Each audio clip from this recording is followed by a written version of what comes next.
Boa noite, meus amados irmãos, graça e paz. Amém. Sejam muito bem-vindos. Queremos também dar boas-vindas às pessoas que estão entrando na live. Deus abençoe a sua vida, a sua família. Nós estaremos orando no final deste culto pelas famílias das pessoas que nos acompanham, e vamos orar aqui também pela igreja, pelos enfermos, orar também pelas pessoas que estão passando por alguma situação difícil que não está conseguindo resolver, e vamos entregar tudo isso nas mãos de Deus. Nós vamos ficar em pé e vamos fazer a primeira oração, clamando a Deus. Bendito Deus e Pai, nós estamos diante da Tua presença para adoração e louvor ao Teu santo nome. Nós te agradecemos pelo grande amor de Deus, o nosso Pai, que enviou Jesus Cristo para vir a este mundo, para nos trazer esperança, nos dar paz, encher o nosso coração de alegria, alegria do Espírito Santo. Nós rogamos que pelo Teu poder e graça o Senhor abençoe a igreja aqui representada, abençoe aqueles irmãos que estão em casa, não puderam estar, alguns estão enfermos. Nós te pedimos as Tuas bênçãos para esses amados irmãos. Pedimos também pelas pessoas que estão acompanhando na live, outros que vão acessar. Rogamos que o Senhor abra as janelas dos céus e derrame bênçãos especiais, suprindo cada um de suas necessidades. Sê conosco neste culto, pois nós oramos e nós te pedimos, em nome de Jesus, amém. Ainda em pé, nós teremos um momento de cânticos.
Amados, antes de nós separar as crianças para ouvir a sua mensagem, eu quero dar uma informação importante para os irmãos, que há 31 anos atrás,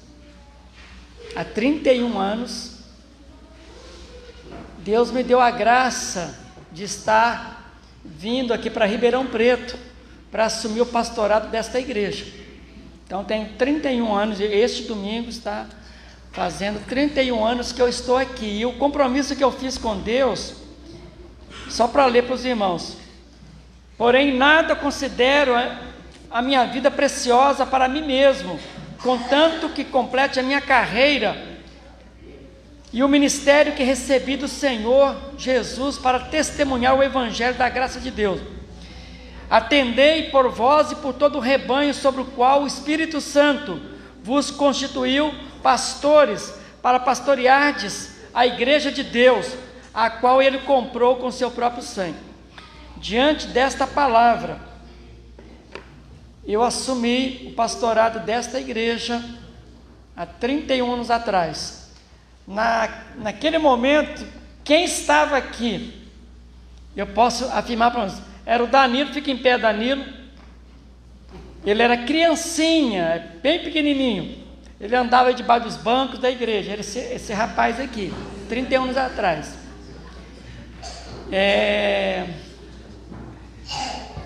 A Carla também frequentava aqui também. Era pequenininha também.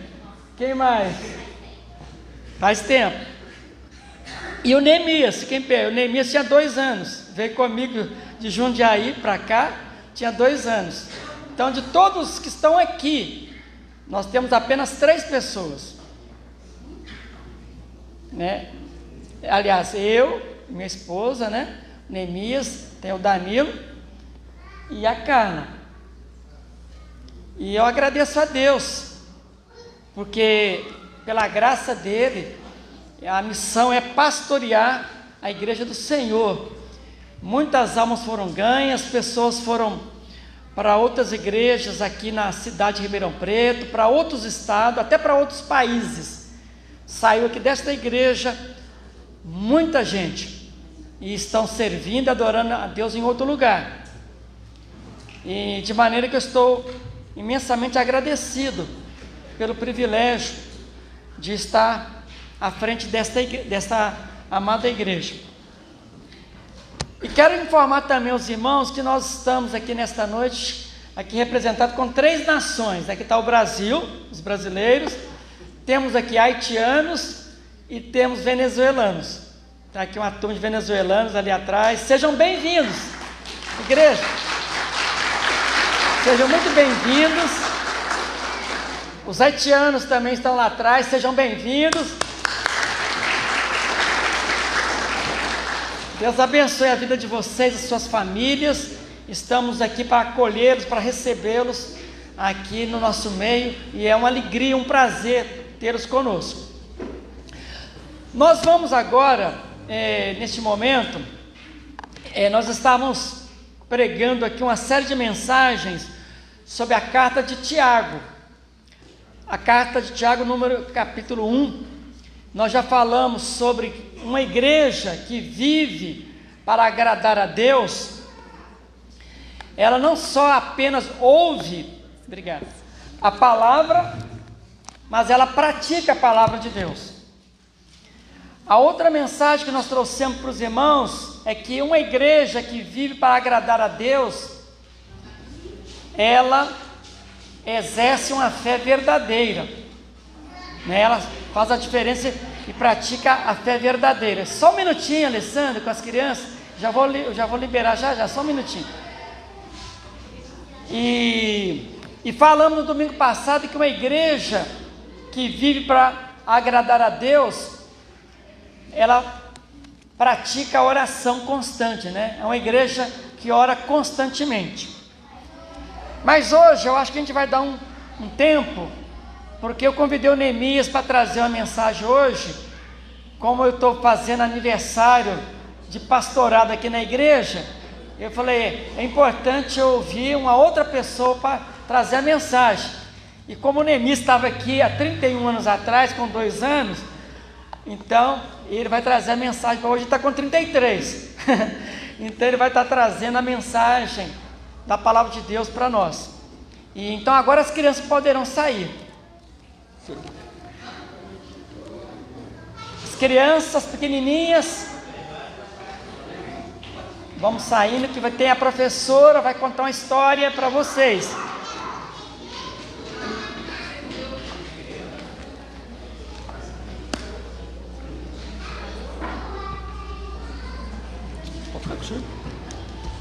Pode chamar.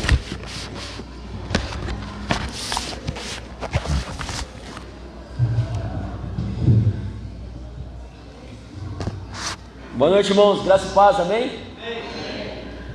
Deu pra ver que o Danilo e a Cara estão ficando velhos, hein? Falar que eu também eles davam muito trabalho aqui também. Domingo passado eu estava tendo uma reunião após o culto, e aí eu fiquei aqui na reunião do Ministério Sol e Luz, e aí meus filhos foram para casa do meu pai, da minha mãe e tudo. Aí eu subi para lá para pegar eles e meu pai veio. Neemias, domingo que vem eu vou fazer 31 anos de ministério. Falei, que bênção, glória a Deus pela sua vida. Traz a mensagem. Falei, pai, essas coisas tem que avisar com 1 ano de antecedência, 32 e tal, para preparar a mensagem, poder falar alguma coisa. Mas estivemos orando diante do Senhor para poder, nessa data tão especial. O pastor Luiz está aqui? Se faz presente? Pastor, quero honrar sua vida também. Senta aqui perto do pastor Carlos, por favor. E hoje nós vamos estar trazendo a palavra do Senhor de 2 maneiras. Primeiro, nós vamos identificar o que de fato é um pastor. O que a Bíblia chama de um pastor. 31 anos de pastoreio nessa igreja. Tem o pastor Luiz, quanto tempo, pastor? 22. Nessa igreja aqui é quantos? 22 também? Que benção. 22 anos, um com 31, outro com 22 anos de pastoreio nessa igreja. E você consegue identificar características de um pastor? Você consegue olhar para as escrituras e ver de fato o que é um pastor? Ah, o fulano ali é um pastor. Nós vamos olhar para a Bíblia e poder identificar isso. E aí, a partir quando a gente identificar da palavra do Senhor, o outro ponto da mensagem é como uma igreja sadia, bíblica também, se posiciona diante de um pastor bíblico. E eu convido a você a abrir sua Bíblia na primeira carta de Paulo a Timóteo.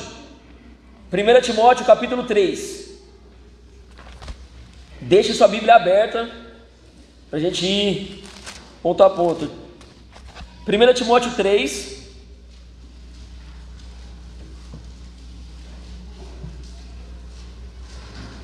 Se tem alguém do seu lado sem a palavra, compartilha com ele, com ela. 1 Timóteo, está lá no final da Bíblia. 1 Timóteo capítulo 3. O texto vai ser um pouquinho longo, mas a gente vai encurtar um pouquinho depois na mensagem, na explicação. 1 Timóteo 3, a partir do primeiro versículo. Fiel é a palavra. Se alguém aspira ao episcopado, excelente obra almeja. É necessário, portanto, que o bispo seja irrepreensível, esposo de uma só mulher, temperante, sóbrio, modesto, hospitaleiro, apto para ensinar, não dado ao vinho, não violento, porém cordato, inimigo de contendas, e não avarento, e que governe bem a própria casa, criando os filhos sob disciplina, com todo respeito. Pois se alguém não sabe governar a própria casa, como cuidará da igreja de Deus? Não seja neófito, para não suceder que se ensoberbeça e incorra na condenação do diabo. Pelo contrário, é necessário que ele tenha bom testemunho dos de fora, a fim de não cair no opróbrio e no laço do diabo. Semelhantemente, quanto aos diáconos, é necessário que sejam respeitáveis, de uma só palavra, não inclinados a muito vinho, não cobiçosos de sorte da ganância, conservando o ministério da fé com consciência limpa. Também sejam esses primeiramente experimentados e se se mostrarem irrepreensíveis, exerçam o diaconato. Da mesma sorte, quanto às mulheres, é necessário que sejam elas respeitáveis, não maldizentes, temperantes e fiéis em tudo. O diácono seja marido de uma só mulher e governe bem os seus filhos e a própria casa. pois os que desempenharem bem o diaconato alcançam para si mesmos justa preeminência e muita intrepidez na fé em Cristo Jesus. Escrevo-te estas coisas esperando ir ver-te em breve, para que, se eu tardar, fique ciente de como se deve proceder na casa de Deus, que é a igreja do Deus vivo, coluna e baluarte da verdade. Evidentemente, grande é o mistério da piedade. Aquele que foi manifestado na carne, foi justificado em espírito, contemplado por anjos, pregado entre gentios, crido no mundo, recebido na glória. Ora, o Espírito afirma expressamente que nos últimos tempos alguns apostarão da fé, por obedecerem a espíritos enganadores e a ensino de demônios, pela hipocrisia dos que falam mentiras e que têm cauterizada a própria consciência. Vamos orar mais uma vez. Pai de amor, Pai santo, essa palavra é sua, aqui está a sua amada igreja. Fale poderosamente, Espírito Santo. Eu não tenho palavras para convencer ninguém aqui, mas Espírito Santo, você é poderoso para falar poderosamente, quebrantar, ó Pai, realmente corações, e essa palavra cair em boa terra para que dá frutos e que vão glorificar o teu santo e bendito nome. Nós pedimos isso no nome do teu amado Filho Jesus. Amém. Amém? Vamos lá. Paulo está instruindo o seu filho na fé. Paulo era um missionário, foi um gigante na fé, e aí ele montava igrejas, inaugurava igrejas e preparava a igreja e deixava pessoas responsáveis. Timóteo, Tito, enfim, várias pessoas foram realmente usados e bem capacitados pelo apóstolo Paulo para cuidar de igreja. E aí o apóstolo Paulo, ele dá as coordenadas para, de fato, para Timóteo, falar: Timóteo, se alguém quiser fazer parte da liderança, do diaconato, ou ao mesmo, aí o versículo 1, se alguém deseja o episcopado, ser pastor, presbítero, grande obra ele almeja, porém, essa pessoa tem que ter algumas condições, ela tem que ter algumas características.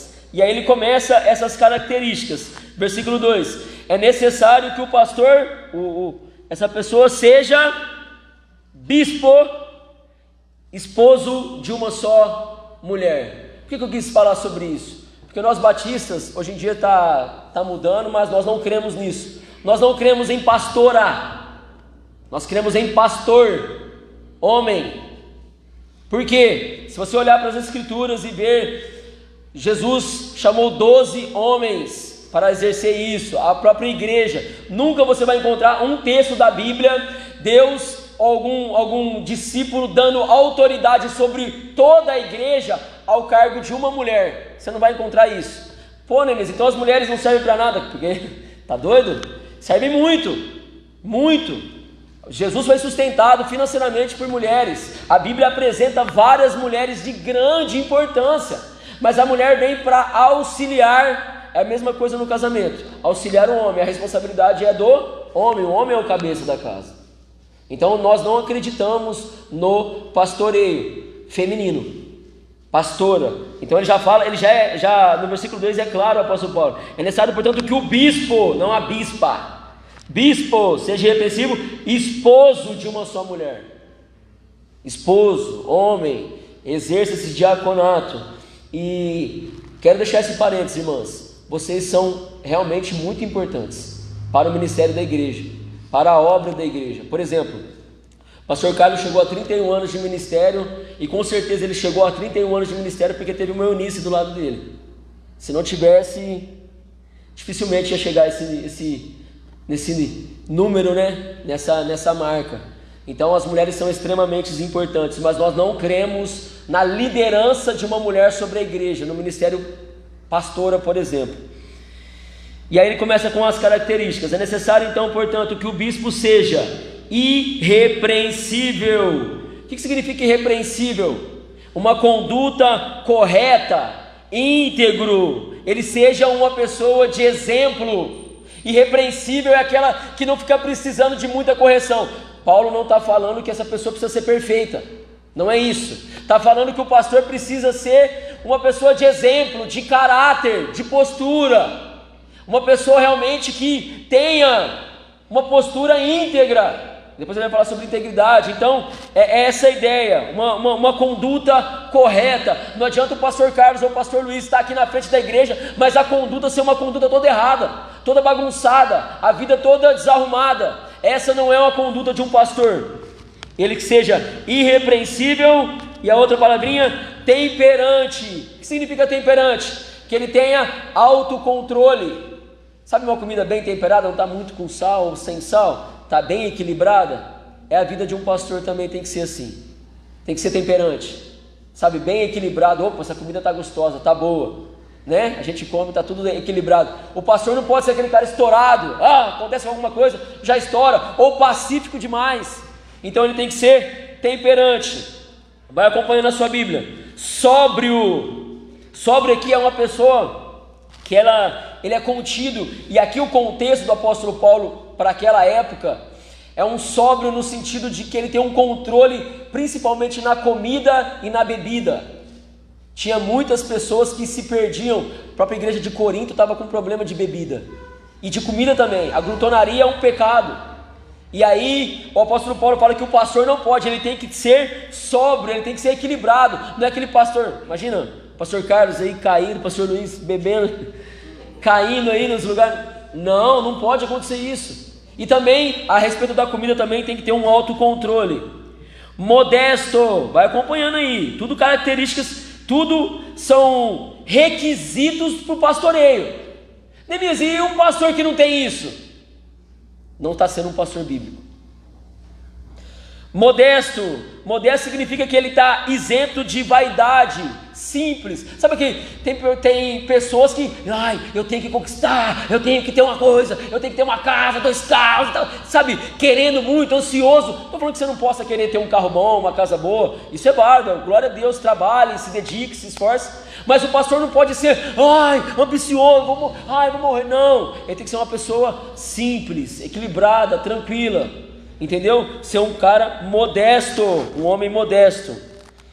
Outra característica, hospitaleiro. Um pastor tem que gostar de lidar com pessoas, de receber pessoas, de falar com pessoas. Hospitaleiro é aquela que a porta da casa está aberta. Imagina um pastor que não gosta de receber pessoas. Ele trabalha com isso, então ele tem que estar com as portas abertas, recebendo pessoas, compartilhando, amando, se importando. Ele tem que ser hospitaleiro, apto para ensinar, habilitado para ensinar. Deixa eu gastar um pouquinho mais de tempo nessa característica. O pastor tem que ser apto para ensinar. E aqui tem um ditado que diz que cego não guia cego. Não tem como. Você imagina um pastor que ele não está preparado, ele não consegue manusear bem a palavra de Deus. Eu não estou falando de um pastor que sabe decorar versículos. Eu estou falando de um pastor, de um homem que não sabe explicar o texto das Escrituras, não sabe falar e pregar a Bíblia. Ele não pode exercer o pastoreio. O pastor tem que ter, essa é uma característica extremamente importante, ele tem que conhecer as Escrituras, por isso ele tem que dedicar tempo ao estudo. O pastor tem que estudar. Querido, pergunte para um pastor quanto tempo que ele demora para preparar um sermão, a dificuldade que é de preparar um sermão. É claro que não vai acontecer isso, mas eu queria que cada um de vocês tivesse a oportunidade de subir aqui e pregasse, para você ver como que é a responsabilidade, para você ver como que é o compromisso. E o pastor tem que ser apto para ensinar, preparado para ensinar. Mas deixa eu falar alguma coisinha para você. O pastor tem que ser apto para ensinar, ele tem que aprender, tem que se dedicar, estudar, ler livros, fazer teologia, ir atrás. Glória a Deus por isso. Aí o pastor já tem que fazer essas coisas. Aí tem 100 membros de igreja, ele tem que visitar os 100, ele tem que cuidar do irmão, ele tem que cuidar da casa dele, ele tem que fazer tudo. Como que ele vai fazer isso? Pastor não é super-homem, de carne e osso, normal, sujeito, mesma coisa que eu e vocês, são os dois, ou não são? E aí como que ele faz isso? Eu te pergunto, como que ele tem o tempo de se dedicar ao estudo e ainda cuidar da igreja, cuidar de vocês, cuidar de nós, e aí cuidar da família, e ir atrás? E tem igrejas ainda que o pastor tem que trabalhar circularmente. Meu Deus! Tem igrejas, né? O pastor Luiz trabalha secularmente.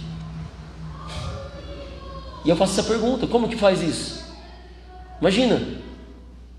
E aí, mas Neemias, como que você resolve esse problema? É por isso, eu vou chegar um pouco mais para frente, que a igreja tem que levantar, que ele vai falar sobre o diaconato. O diaconato é sobre liderança. Pessoas têm que começar a exercer mais cargos, começar a assumir responsabilidades, mas tem que ser pessoas aptas. Senhor, ô pastor, eu quero te ajudar a servir, mas sua vida é bagunçada. Você não está tendo compromisso, você não tem vida coerente, então você não pode assumir. Eu vou falar para frente sobre o diaconato. Eu estou querendo te explicar que a vida do pastor, vida de igreja não existe. Eu estou lendo um livro chamado A Treliça e a Videira. Irmãos, tira da sua cabeça, tira da sua mentalidade que a sua função na igreja é vir aqui de domingo, sentar e ir embora. O pastor que visita, o pastor que cuida, não existe isso. A igreja funciona, é um organismo vivo, onde todos somos membros de um só corpo. Todo mundo aqui tem que ter funções. Se você está vindo aqui na igreja e está sentado aqui e está indo embora e não exerce nada, você está em pecado. Deixa eu falar claramente, você está em pecado. Se você vem na igreja, senta e não exerce nenhum tipo de nada e vai embora para sua casa, você está em pecado. Neemias, pecado por quê? Está nas escrituras. Tem alguma parte do seu corpo que não faz nada? Não tem, né? Você pode dizer para o seu mindinho aqui, não, esse aqui não faz nada não, eu vou cortar ele. Corta aí, seu mindinho. Você não vai fazer isso. Por isso que não existe crente de sentar no banco. Nós fazemos parte. E aí, infelizmente, muitas igrejas, esse cargo joga nas costas do pastor. E como que ele vai ser apto para ensinar? Como que ele vai ser preparado para ensinar? E aí você tem a capacidade de chegar aqui e falar assim, nossa, eu não gostei da mensagem do pastor não. Mensagem chata. Você é responsável por isso. Eu sou responsável por isso. De dedicar, de se esforçar, de investir na obra, de apresentar bons livros para o pastor ajudar e assim poder ele estar crescendo. Ele tem que ser apto para ensinar. Gente, olha, irrepreensível, temperante, sóbrio, modesto, hospitaleiro, apto para ensinar. Querido, é com tristeza que eu falo isso, mas só nesses pontos aqui, muitos dos que se dizem pastores já não passariam no teste. Qualquer esquina tem aberto uma igreja aí e a pessoa se diz pastor. E quando eu falo qualquer esquina, eu não imagino uma igrejinha pequenininha. Tem megas templos abertos hoje em dia, e aí uma pessoa vem e não tem essas qualidades. Não tem essas características. As características são bíblicas. Para uma pessoa, se uma pessoa quer ser pastor, ela tem que ter essas características. Ela tem que apresentar isso aqui. Neemias, se a pessoa não tem essas características, ele não pode ser pastor. Ele não pode assumir o presbitério da igreja. Vocês conseguem enxergar essas características no pastor Carlos e no pastor Luiz? Amém? Amém mesmo? Eu também consigo identificar. Glória a Deus pela vida dos irmãos, dos pastores. Mas é isso, meus irmãos, é sério, isso é Bíblia. Por isso que muitas das vezes igrejas estão, é com tristeza que a gente fala que igrejas estão fazendo aí, tá um carnaval dentro da igreja. Nós precisamos olhar para as escrituras. É por isso que nós estamos incentivando. Irmãos, nós precisamos meditar diariamente nas escrituras. Precisamos estudar as escrituras. Esse aqui é o nosso manual. Vamos parar de ficar aí atrás de... Para de querer sentir arrepio. Para de querer sentir... sua casa, abre a Bíblia. Começa a estudar a Bíblia. Ela vai te instruir. Ela é o manual para você. O pastor tem que ser apto para ensinar. Versículo 3, acompanha aí. Ele vai explicando de novo de uma maneira mais clara. Não dado ao vinho, não violento. Não dado ao vinho aqui significa que ele não pode ser uma pessoa, um bêbado que fica, está na embriaguez. Não violento. Imagina o pastor, alguém fechou ele na rua, ele sai do carro e começa a brigar. O pastor Carlos vai apanhar, mas... E aí, pastor Carlos? Não pode ser violento, tem que ser calmo. Não é passivo, hein, gente? Não dado ao vinho, não violento, porém cordato, inimigo de contendas, não avarento. Glória a Deus pela vida do pastor Carlos e do pastor Luiz. Versículo 4 e 5. e que governe bem a própria casa, criando os filhos sob disciplina com todo o respeito. O pastor Carlos falhou aqui com a Sara. Ei, Sara, tem que melhorar, hein, pastor Carlos? E que governe bem a própria casa, criando os filhos sob disciplina com todo o respeito. Pois se alguém não sabe governar a própria casa, como cuidará da igreja de Deus? Olha aqui para mim. A casa de um pastor é um espelho para a vida da igreja, é um modelo para a vida da igreja. É tipo assim, o pastor vai apresentar suas credenciais. Olhem para a minha casa para vocês entenderem. É isso. É com muita tristeza que eu preciso de explicar isso para os irmãos. Eu ouço muitos relatos de filhos de pastores que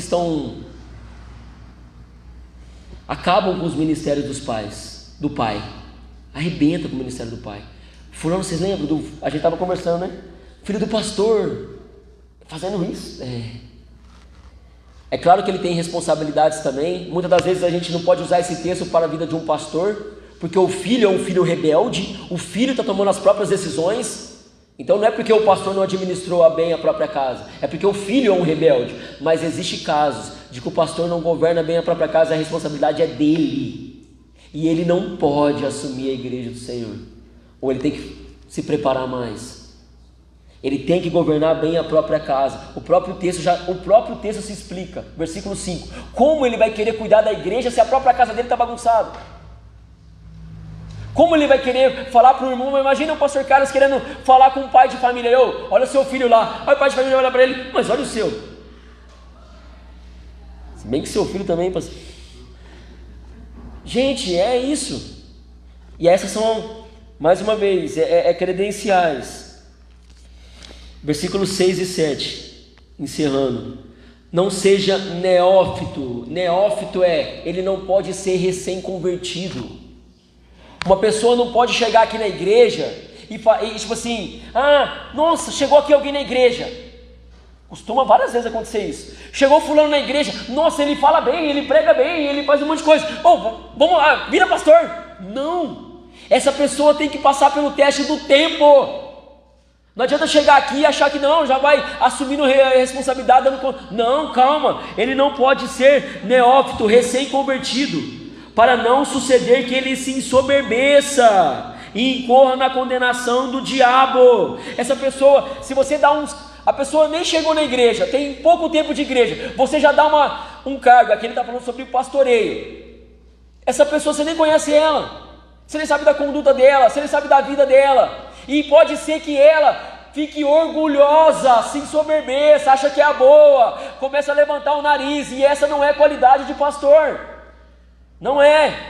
E aí, olha o versículo 7. Pelo contrário, é necessário que ele tenha bom testemunho, não é da igreja também, dos de fora, a fim de não cair no opróbrio e no laço do diabo. O pastor, ele tem que ter testemunho, tanto na igreja como fora da igreja.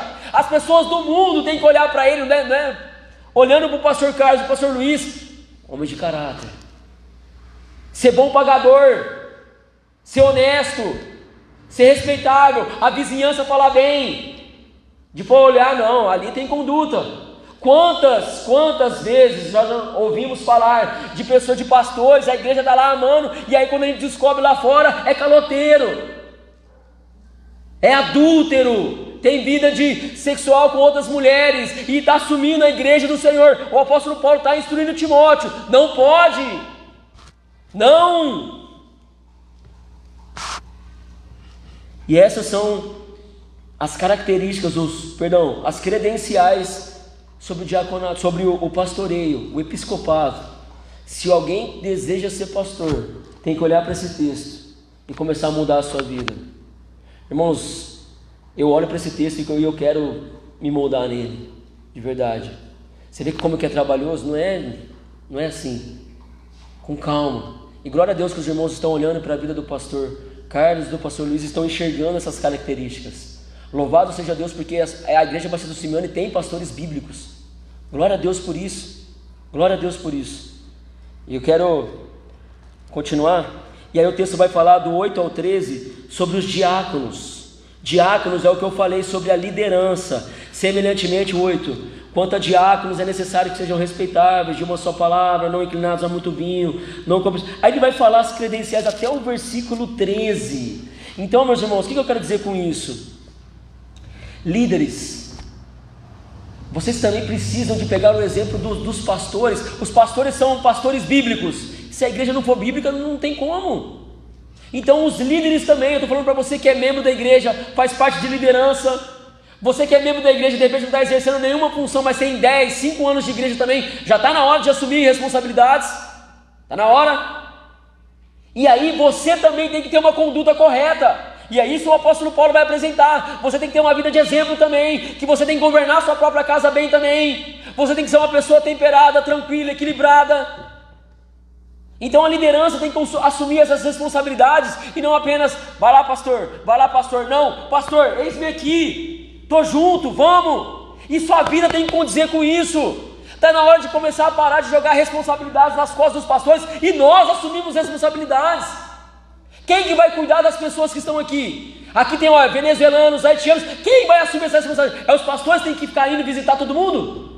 Ou é você que vai assumir a sua responsabilidade como membro da igreja e também fazer a obra?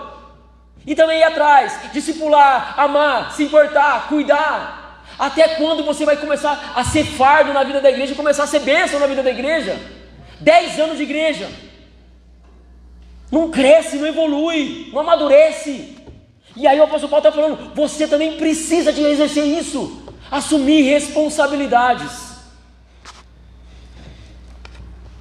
E a postura da igreja, uma igreja cristã, bíblica, do 14 ao 16. Escreva essas coisas esperando que eu quero te ver em breve, Timóteo, para que se eu tardar, fique ciente de como se deve proceder na casa de Deus. É assim, ele vem na sequência, é desse jeito que tem que proceder na casa de Deus. Não muda isso não. Não altere isso não, porque se você adulterar, Timóteo, se alguma igreja adulterar, vai ter consequências, vai aparecer problemas gravíssimos. Não mude. Que é a igreja do Deus vivo. Essas duas palavrinhas, coluna e baluarte da verdade. Coluna tem a ideia de sustentar, e baluarte significa um muro alto que protege, que cuida, que ampara. E aí ele dá a sequência. Então, igreja de Deus, qual que é o seu papel? Ser coluna, sustentação, e baluarte que protege, e além de proteger, você dá a vida pelo quê? Pela verdade. E qual é a verdade? A sequência do texto, que ele fala no versículo 16, que aí ele está falando de quem? De Jesus. Quem que foi? Aquele que foi manifestado na carne, foi justificado em espírito, contemplado por anjos, pregado entre gentios, crido no mundo, recebido na glória. Quem fez isso? Quem fez isso? Então a igreja tem que ser coluna e baluarte, sustentação e proteger e viver por causa de Jesus. Jesus é a razão de estarmos aqui reunidos. Jesus é a razão da nossa vida. Jesus é a razão porque eu chamo o outro de irmão. É isso. Então nós temos que viver por isso, e se preciso for, e esses irmãos aqui deram a vida por causa de Jesus, porque a perseguição foi grande. Os irmãos aqui morreram por causa de Jesus. Para você abrir sua Bíblia aí, hoje, foi sangue de mártires que teve que ser derramado. Para você abrir sua Bíblia aí. Então nós temos que viver essa verdade, viver a vida de Jesus, e se importar com isso. E aí, por que, Neemias? Mas por que você está falando tudo isso, Neemias? Capítulo 4, versículo 1 e 2. Ora, o Espírito afirma expressamente. O Espírito aqui não está falando assim, olha, pode ser que aconteça. Olha, pode ser que na caminhada, eu não sei. Não, o Espírito aqui, o Espírito Santo, ele está afirmando que vai acontecer, Timóteo. Isso vai acontecer na igreja. O que vai acontecer, Espírito Santo? Que nos últimos tempos alguns apostarão da fé. O que é esse apostar? Eles vão abandonar a fé. Vai ter gente dentro da igreja que vai estar aqui e vai embora. Não quero saber disso mais não. Tchau. E olha, presta atenção. Tem uns que vão abandonar, apostarão da fé, por obedecerem a espíritos enganadores e a ensino de demônios. Presta atenção. Tem algumas pessoas que não apenas vão pegar e vão levantar e vão embora. Tem algumas pessoas que vão estar dentro do nosso meio. É o que Jesus chamou de o joio e o trigo, né? Tem algumas pessoas que vão estar no nosso meio e vão começar a confrontar a verdade.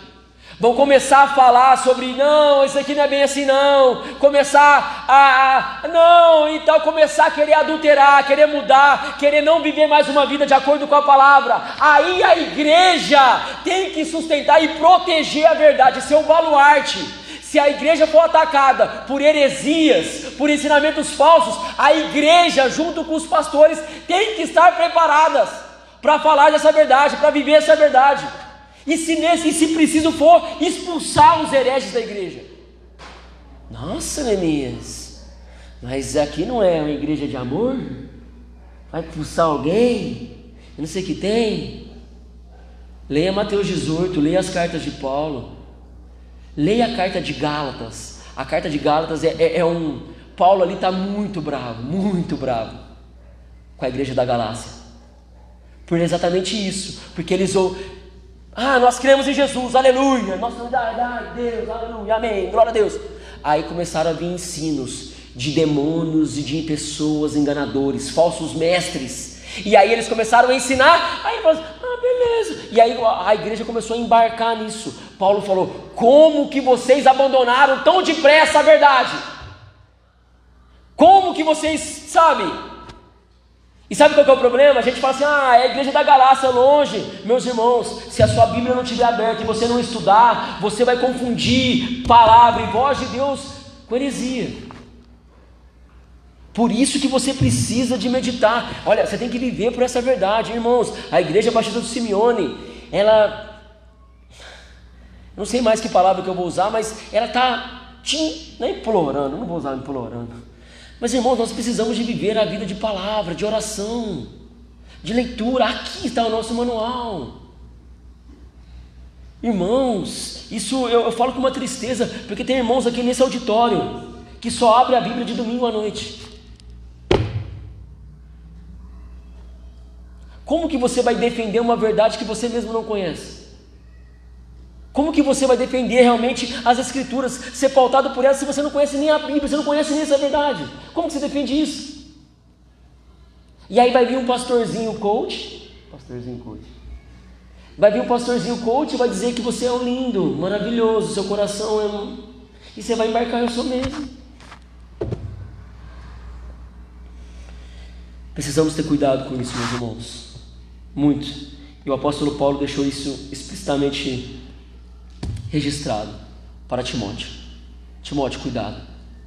Timóteo, é assim que tem que ser um pastor. Essas características. Nem mesmo, mas eu conheço uma pessoa que ele não é assim. Ele não é pastor bíblico. Olhe para o texto. Não sou eu que estou falando, olhe para o texto. Identifique um pastor pelas características do texto, pela Bíblia. Glória a Deus que os irmãos falaram, eu também falei, que nós enxergamos, amém? Pastores bíblicos aqui. E eu disse que a segunda parte da nossa mensagem, rapidamente, como que uma igreja se posiciona com pastores bíblicos? Vai comigo para Atos capítulo 2. Nós vamos, prometo que vai ser rápido, irmãos.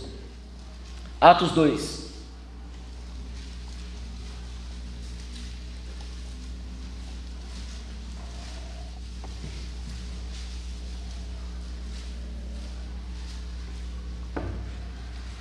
Atos capítulo 2, nós vamos ler a partir do versículo 42.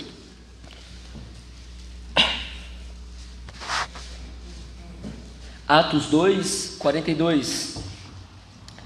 Aqui, deixa eu já explicar o contexto. Atos 2, 42, tá? Jesus ensinou os discípulos e tal, caminhou com eles, fez cura, ensinou e blá, glória a Deus, aleluia. E aí Jesus já tinha falado, gente, quando eu vou ressuscitar, e apareceu e tal, agora eu vou voltar ao Pai, mas eu vou voltar, tranquilo. Ele já tinha falado que depois que ele subisse aos céus, ele enviaria outro semelhante a ele, igual a ele, que seria o Espírito Santo. E o Espírito Santo iria descer sobre a igreja e habitar na igreja. É lindo isso, eu amo falar isso. Jesus é o Emanuel, Deus conosco. O Espírito Santo é Deus em nós. É Deus, e não só apenas em mim, mas em nós, como igreja. E aí, o Espírito Santo desce, Atos 2, no comecinho, glória a Deus, a igreja é impactada, 3.000 almas se convertem, glória a Deus por isso, a igreja cresce e tal. E aqui, Atos 2:42 é um modelo para a igreja. Aqui é um padrão, mas nós precisamos observar uma coisa. Nossa, a igreja tem que ser assim. Eu sei, a igreja tem que ser assim, nós vamos falar sobre isso, essas características. Mas aqui é o começo, tá? Eles tiveram problemas também, tá? Eles tiveram pecados também. Essa igreja aqui, se você fala assim, nossa, essa igreja aqui é padrão, mas você tem que continuar a história. Por que eu estou falando isso? Porque a gente às vezes almeja, nossa, tem a igreja santa. Não existe, a igreja é composta de pecadores. Então eles começaram a fazer isso, o objetivo nosso é realizar o que está se falando aqui, mas eles também tiveram dificuldades, tiveram lutas, tiveram relacionamentos quebrados, tiveram que pedir pedido de perdão. É a história da igreja, meus irmãos. Não tem... Aqui esse livro é a história de um Deus santo, poderoso, que salva pecadores. É isso. Não tem não. Aqui é isso. Atos 2:42. Depois que se converteu toda aquela multidão, glória a Deus, Pedro fez o discurso. E perseveravam na doutrina dos apóstolos, e na comunhão, no partir do pão e nas orações. Em cada alma havia temor, e muitos prodígios e sinais eram feitos por intermédio dos apóstolos. Todos os que creram estavam juntos e tinham tudo em comum. Vendiam suas propriedades e bens, distribuindo o produto entre todos à medida que alguém tinha necessidade. Diariamente perseveravam unânimes no templo, partiam o pão de casa em casa e tomavam as suas refeições com alegria e singeleza de coração, louvando a Deus e contando com a simpatia de todo o povo. Enquanto isso, acrescentava-lhes o Senhor, dia a dia, os que iam sendo salvos. Como que uma igreja se comporta? Primeira característica que está aqui, e 42, perseveravam.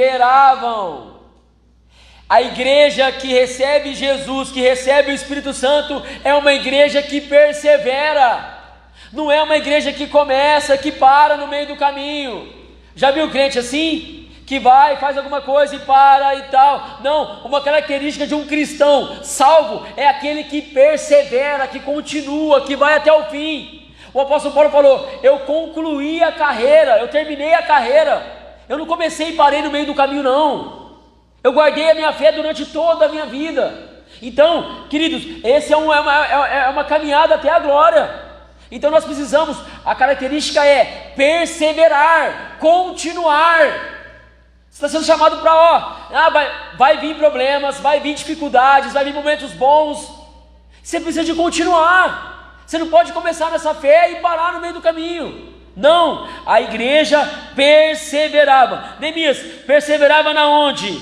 Na doutrina dos apóstolos. Observe isso. Aqui não está falando na doutrina de Jesus, está falando na doutrina dos apóstolos, porque Jesus deu autoridade para os apóstolos. Jesus deu autoridade para a igreja, e é isso que eu dou autoridade para vocês. Então, Jesus ensinou os apóstolos, e os apóstolos ensinaram a igreja, e a igreja que foi ensinada continua. Essa é a doutrina. Essa é a doutrina. É por isso que a igreja tem que ser baseada segundo as Escrituras, segundo a Bíblia. Então, a igreja perseverava na onde? Na doutrina. O que rege a minha vida? É a minha opinião, a sua? Não. O que rege a nossa vida como igreja é a palavra. Hoje em dia, infelizmente também, muitas pessoas falam, mas eu não concordo com isso. Me dá um texto bíblico para sua opinião. Me dá uma coerência, não estou falando apenas um versículo não, eu quero que você me dá uma concordância bíblica. Por isso que você tem que estudar, meu amado. Por isso que você tem que praticá-la. Se dedicar tempo. Eles perseveravam na doutrina. Então, a doutrina dos apóstolos, ensinada por Jesus, era a vida deles, era o que regia a vida deles. Então, eles se baseavam pela Bíblia. Era a Bíblia que regia a vida deles. Perseveravam na doutrina dos apóstolos. Olha a outra característica.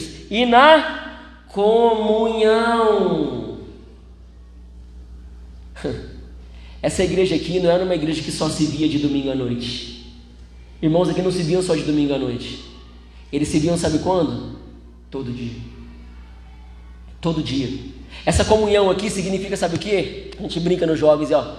É vida na vida. Querido, a Sara fez um balanço aqui a respeito de quanto tempo a gente passa aqui na igreja, uma porcentagem na semana.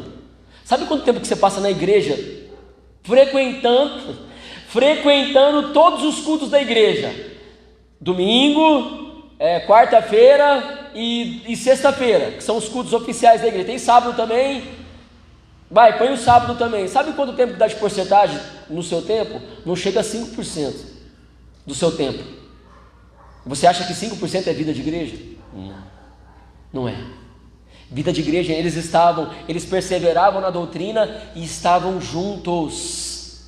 E Neemias, mas eles estavam juntos fazendo o quê? Olha para o texto. Partindo pão e orando.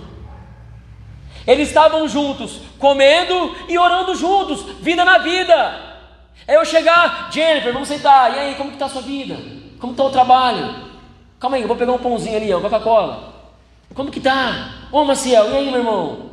Vou lá na sua casa, estou indo lá, almoçar. Vou lá, viu, moça? Almoçar. É isso, é vida na vida, meus irmãos. É igreja, é relacionamento, é intimidade. Eu falo isso constantemente nos jovens. Jesus poderia ter vindo aqui. Jesus não poderia vir aqui e fazer tudo sozinho. Jesus era capaz de fazer isso? Era capaz? Amém? Ele fez? Não. Por quê? Porque ele queria mostrar com o exemplo.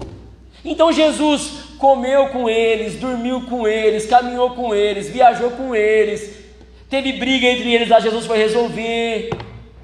Então é isso, é vida na vida. Nós precisamos de ter uma vida, igreja cristã, igreja sadia, ela persevera, ela tem a Bíblia como manual e ela vive a vida diária, relacionamento. E aí sabe o que a igreja muitas vezes pensa? Relacionar é coisa de pastor. Vai lá, pastor. Não. Se relacionar é vida de igreja. É por isso que nós chamamos uns aos outros de irmão. Que irmão que você vê só de final de semana? Tá louco? Não. Eu preciso. O Doguinha até que fala, direto o Doguinha fala. E a gente muitas das vezes, não, para receber um irmão aqui, eu preciso de, tem que ter um jantar. Não, filho, você tem água na sua casa? Fria. Tá bom. Se não tem também, a gente faz jejum. É isso. O importante é relacionar, o importante é estar junto, a gente vai partilhar ali, eu vou dividir dificuldades, alegrias, e você vai dividir também, nós vamos orar juntos, vida de igreja, amém? Amém? Amém? Cuidado, hein? No final eu vou dar um desafio para vocês, partir do pão e nas orações. Olha o 43, em cada alma havia, qual que é a palavrinha que está aí na sua? Temor. Em cada alma, ali significa, em cada pessoa havia temor. E temor, deixa eu falar para você o que é temor. Temor é você levar a sério esse estilo de vida.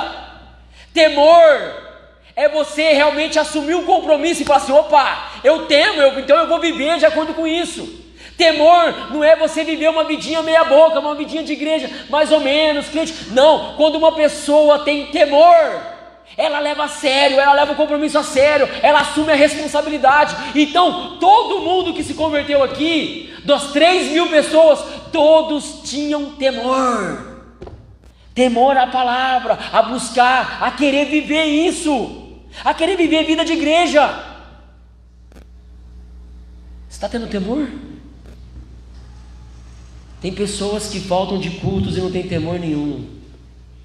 Tem pessoas que não levam vida de oração e vida de devocional relaxadamente ou nem fazem e não tem temor nenhum.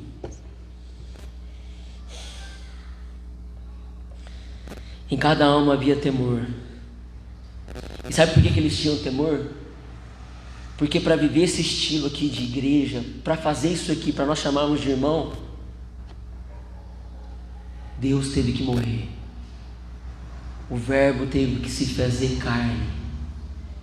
Querido, para mim eu chamar um outro de irmão, foi o sangue de Jesus que foi derramado. Se isso não te levar a ter temor, eu não sei o que mais leva. Se o sangue de Jesus na cruz do Calvário não te levar a ter temor de viver uma vida séria, o que mais pode te levar?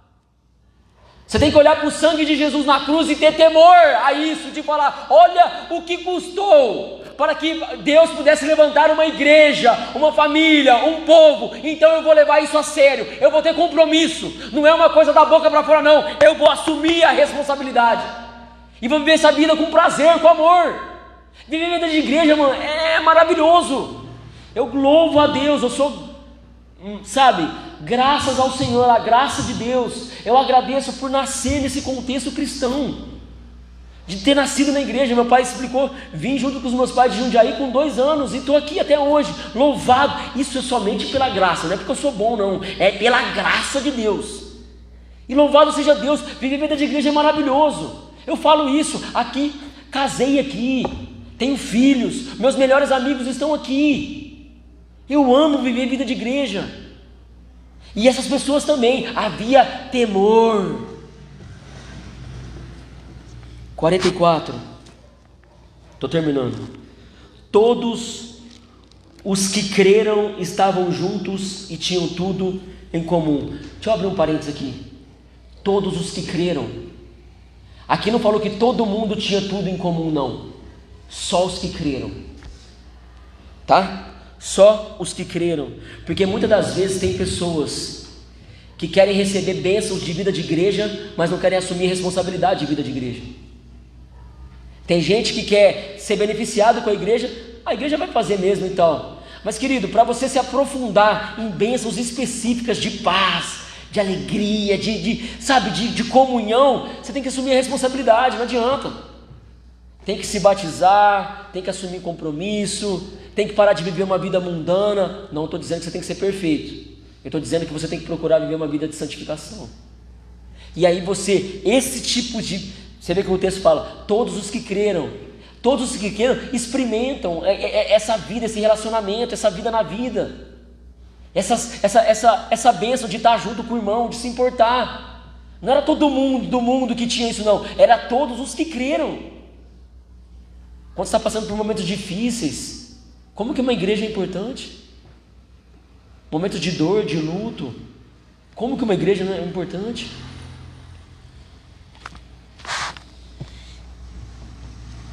Todos que creram. E aí ele dá um exemplo no versículo 45.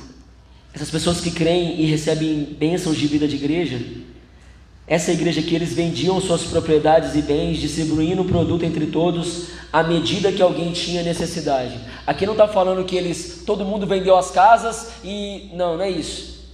Surgiu uma necessidade no meio da igreja.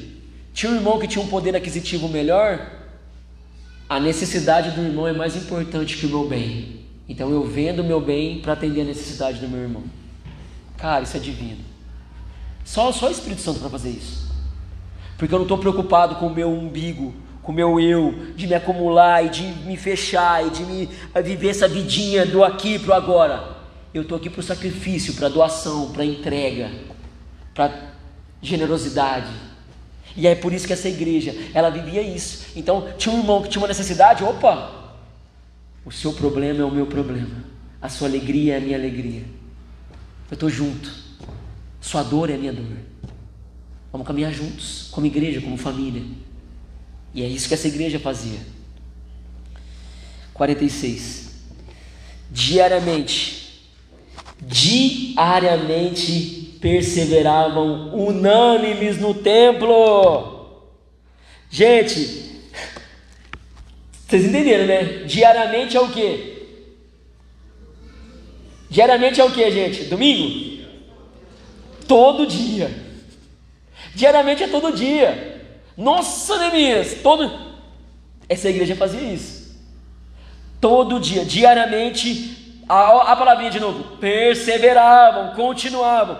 Perseveravam o quê? Unânimes no templo. Eles estavam diariamente no templo. Quantos tinham? Todo mundo. Não era meia dúzia, não era os gatos pingados, não. Era todo mundo, estava junto, porque todo mundo perseverava, todo mundo continuava. Eu não vou nem perguntar quem estava aqui quarta-feira não, né, para não passar vergonha, tá? Pode ficar tranquilo que a grande maioria não estava aqui quarta-feira. Isso não é estar diariamente em unanimidade, juntos, não é. Eles estavam, os 3.000, diariamente, juntos, vivendo vida de igreja. É isso, meu irmão.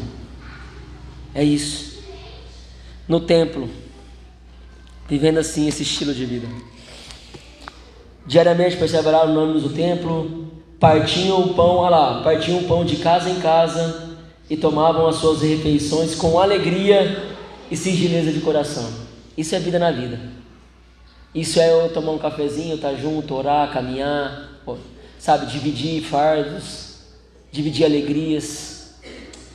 Uma igreja que vive assim, sabe o que acontece? 47.